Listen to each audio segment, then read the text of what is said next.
Welcome to Ohio Roots, the official podcast of the Ohio Genealogical Society. Join us as we embark on a captivating journey through Ohio's rich genealogy, history, and abundant resources.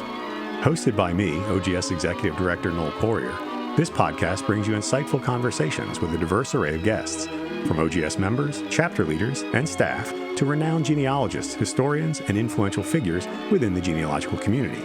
Each episode delves into fascinating topics and captivating stories. So grab your headphones, hit that play button, and join us on this enthralling journey of Ohio's roots.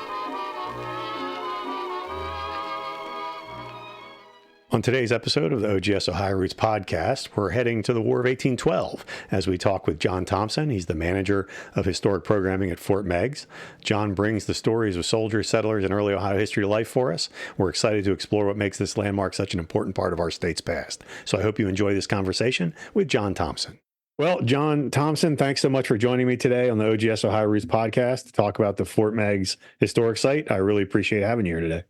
It's a pleasure that we can speak with you guys, and always happy to talk about Fort Meigs and the War of 1812 in Ohio. Awesome. I'm going to ask you a question I ask all of our guests because I think it gives us insight into your own experiences. What got you interested in history in the first place? Well, I grew up around here in Northwest Ohio, where Fort Meigs is located. And as a child, I always knew that the fort existed, that it was out there. I had been to it maybe when I was 10 years old. But other than its existence, I didn't know that much about it. At 18, I left. I was in Northeast Ohio in Cleveland. And I was actually studying and preparing for a career in music. Okay. Which I did for some time, but history, and particularly military history, both European and American, were very much a huge hobby of mine. And when it came time for a career change, I decided, rather than simply spending all of my time reading books on history, why don't I try to embrace my hobby and get into it? And when the job was posted at Fort Meigs, I was thrilled, tried out for it, and it seemed to be a perfect fit. Not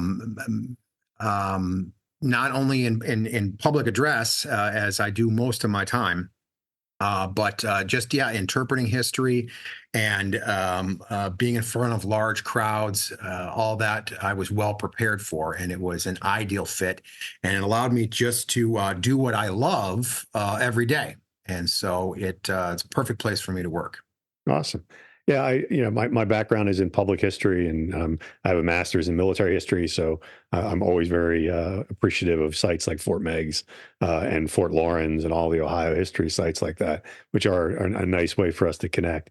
For our listeners who aren't necessarily familiar, can you give them a history of what Fort Meigs is and why it is so important? Absolutely. Fort Meigs was a United States military base during the War of 1812. It is more of a fortified camp than a true fort. And this was kind of hacked out of the forests and the swamps in Northwest Ohio in the second year of the war. The United States is responding to some severe losses in the first year of the war out here in the West, the Great Lakes region. Michigan is gone, and their base at Detroit is gone, as well as their holdings in northern Michigan at Fort Mackinac and in the West at Chicago, Fort Dearborn. The Army of the Northwest is essentially destroyed in August of 1812, and there's a massive effort to sort of secure the frontier, stop the bleeding, and stop backing up. And William Henry Harrison comes to command the Army of the Northwest, and he's going to have 3 different army groups meet at a crucial crossing spot on the Maumee River. And the Army coalesces there, and they kind of fall into a defensive posture here so they can gain more strength through men and materiel.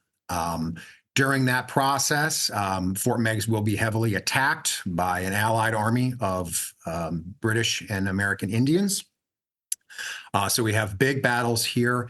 And they really represent the first successes that the Army of the Northwest has in the War of 1812. So this is kind of a crucial turning point in the story.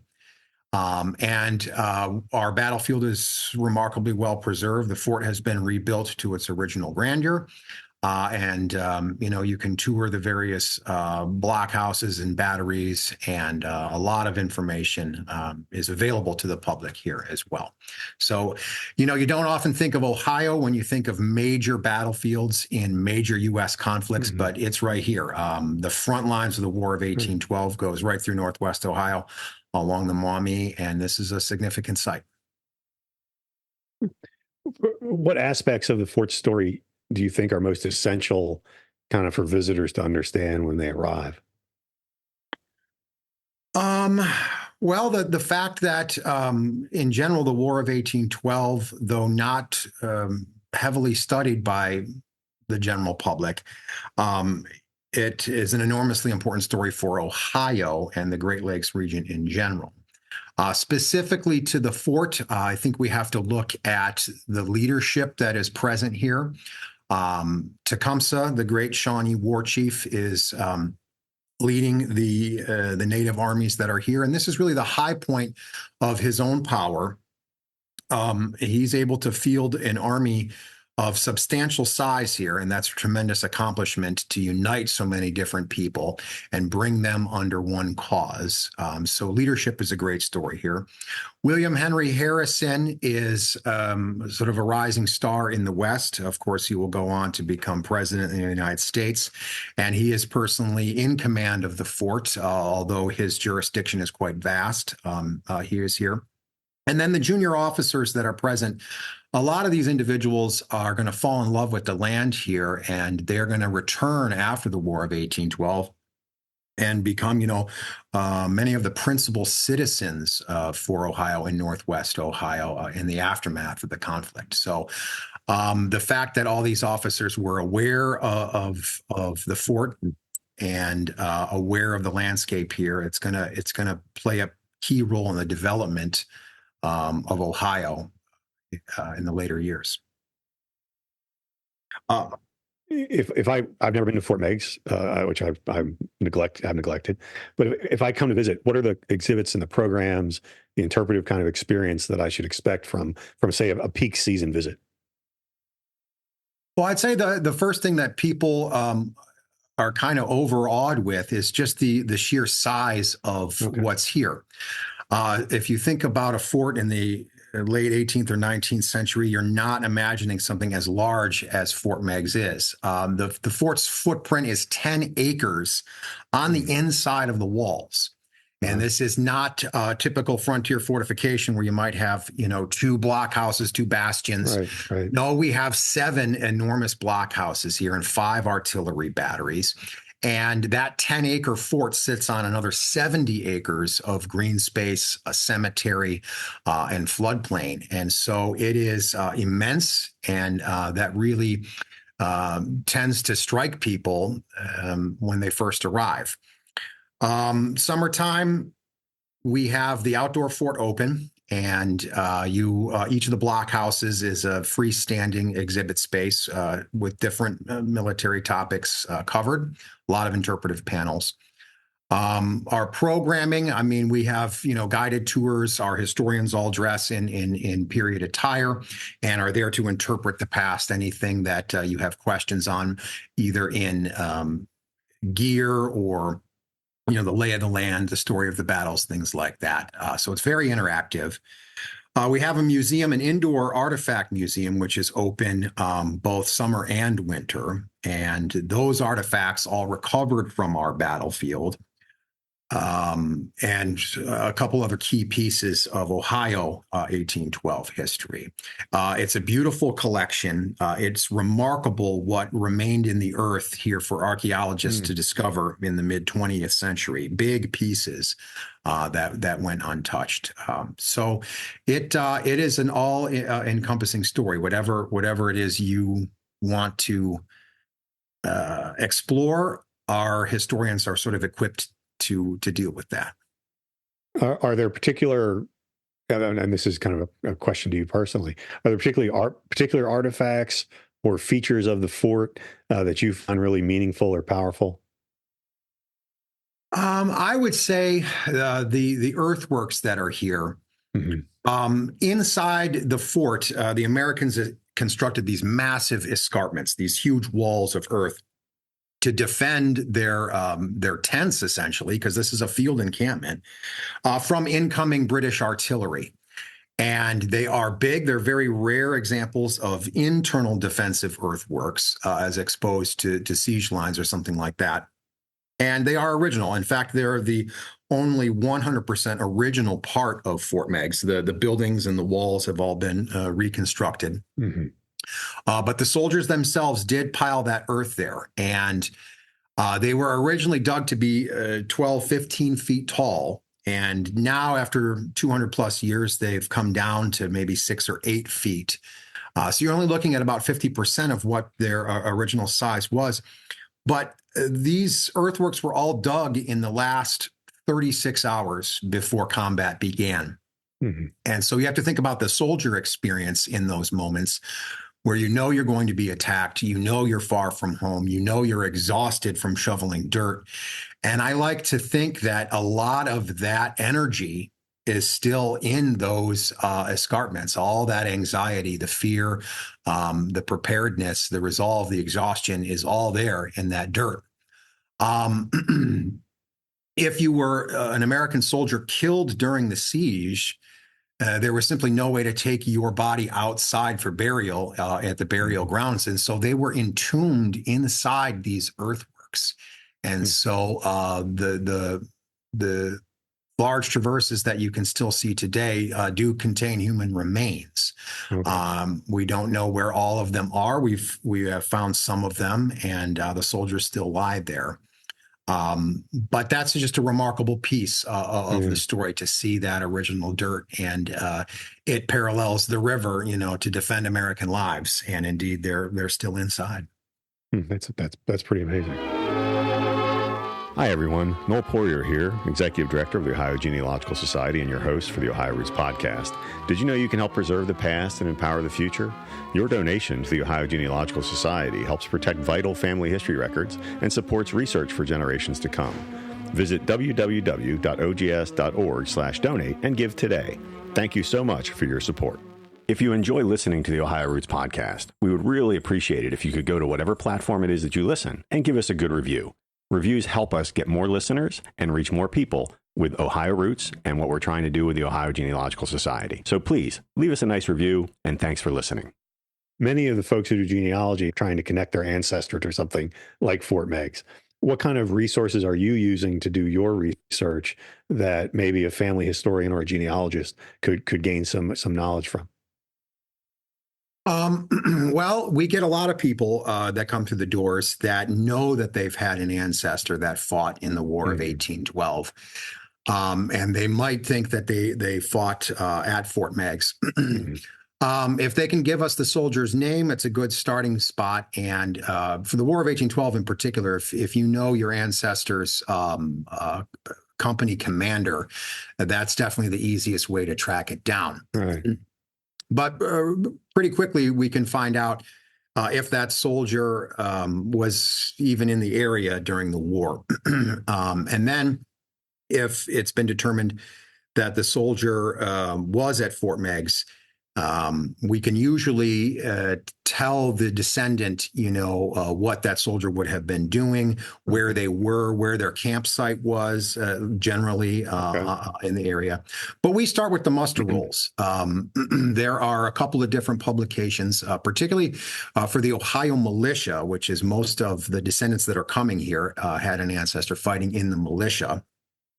And not all of the units that were supposed to make it to Fort Meigs do indeed make it. And so you really have to track down where this particular company was serving. But we start with the muster rolls, and we have a great database of the units that were serving here at Fort Meigs. These come from doctoral dissertations from some of our former directors, some of the former historians that have worked here, as well as our own research that's just happened in the last few years. A new publication in 2020, which has combined all the government information for the Ohio militia and put together some of the sources that were missing in the original 1913 publication of the Ohio muster rules. But that's where we start. And then we have a number of primary sources of soldiers that served here, particularly from the artillery units that were serving here. Some great journals from individuals that saw action here, as well as orderly books. The orders that were coming down from headquarters to the whole army, but as well as the individual militia units. We have a lot of those orderly books that have survived. And so you get a little bit more of the day-to-day of what different companies were doing, and therefore what different soldiers were doing.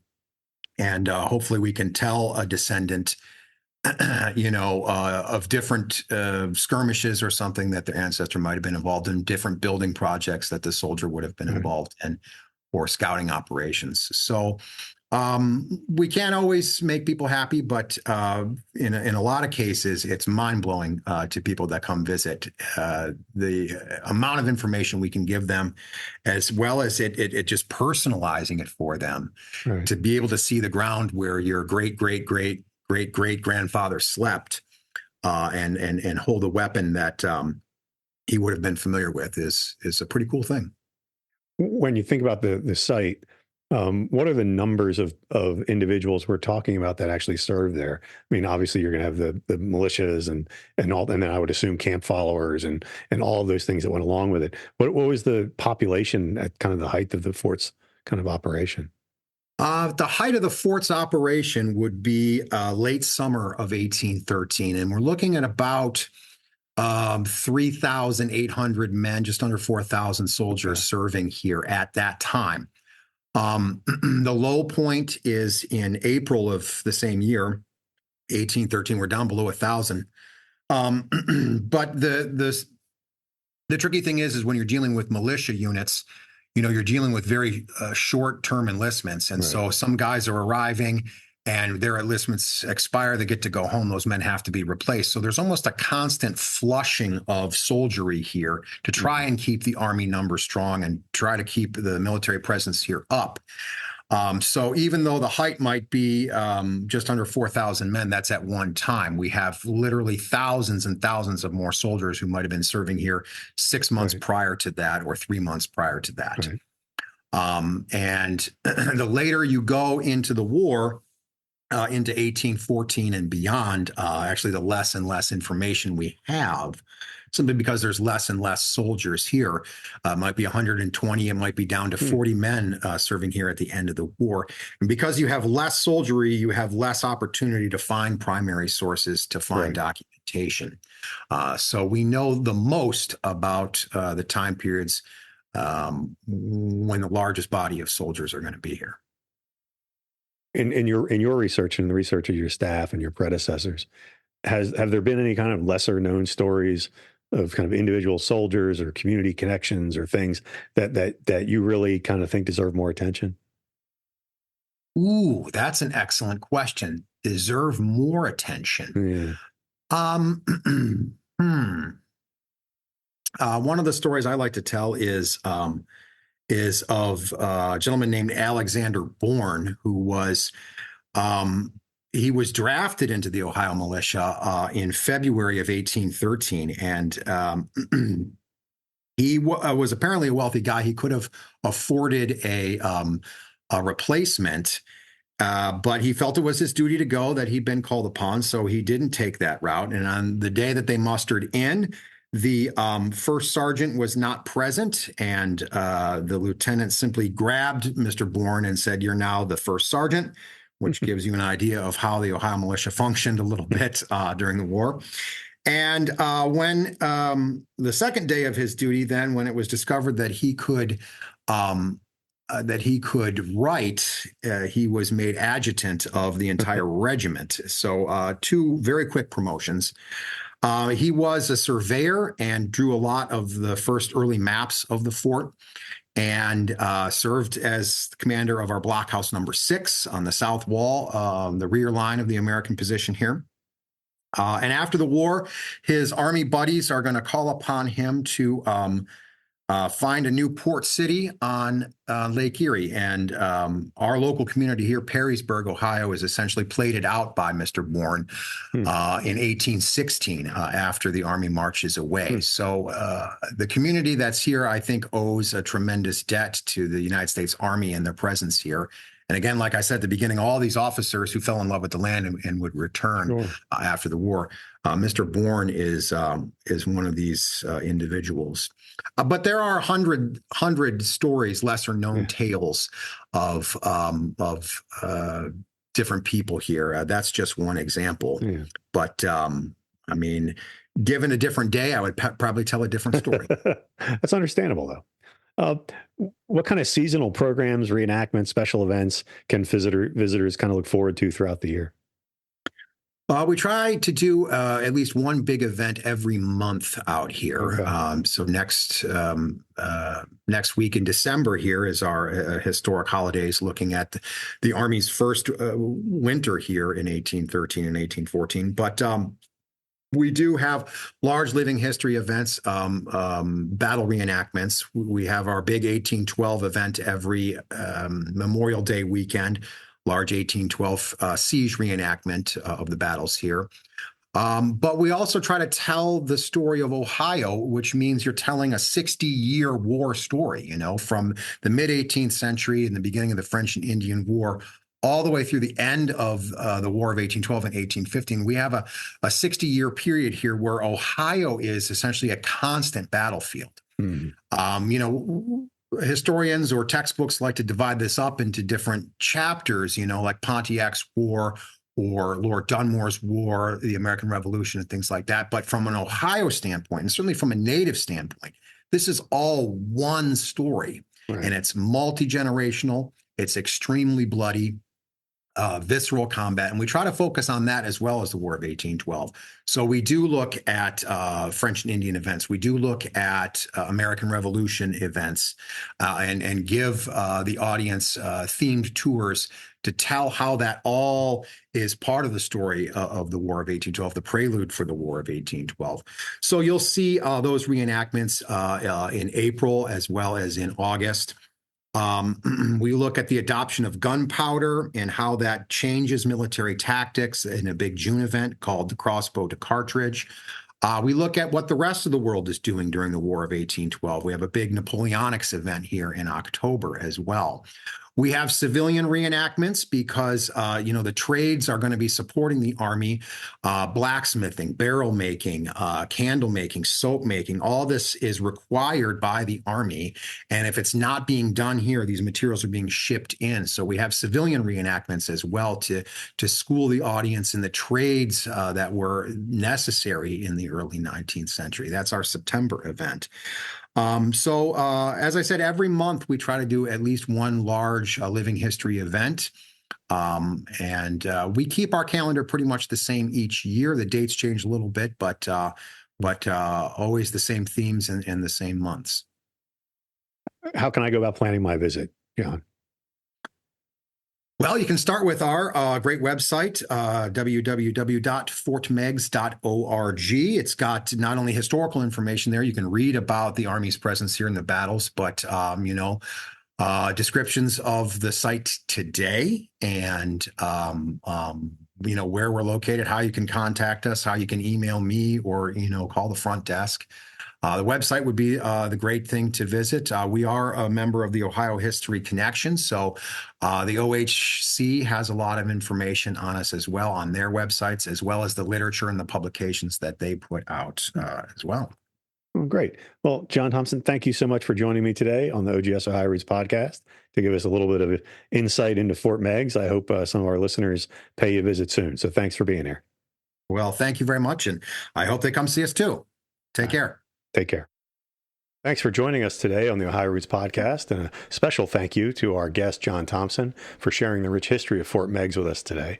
You can learn more about Fort Meigs at their website, www.fortmeigs.org. And until next time, keep exploring your Ohio roots, and thanks for listening to the Ohio Roots podcast.